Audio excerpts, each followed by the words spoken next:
Court's decision on abortion rights as a federal constitutional right has led many legal scholars to wonder what other rights could be at risk. Political editor John Delano taking a closer look now at what those other rights might be.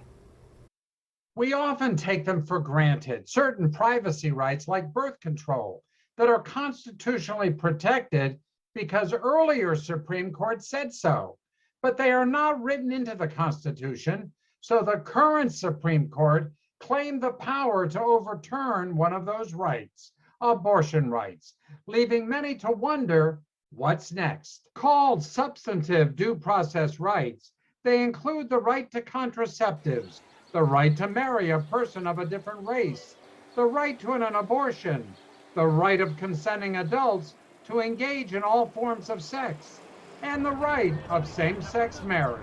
As a matter of logic or legal precedent, there's very good ground for us to believe that those things could change. With the Supreme Court striking down abortion rights because they did not exist years ago, Pitt Law School Dean Amy Wildermuth says these other rights could be next.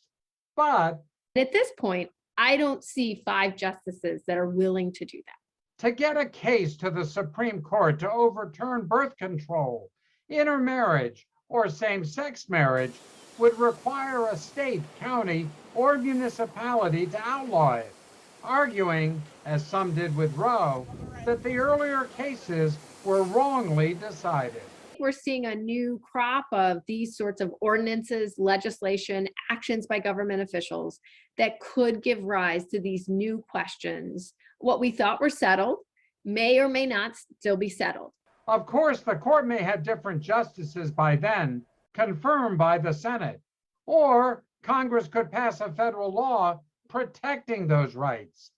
But it all comes down to who votes for whom this November and in the years to come. So far, we've been talking about the federal Constitution, but Pennsylvania has a state constitution that declares equality of rights cannot be abridged because of gender or race.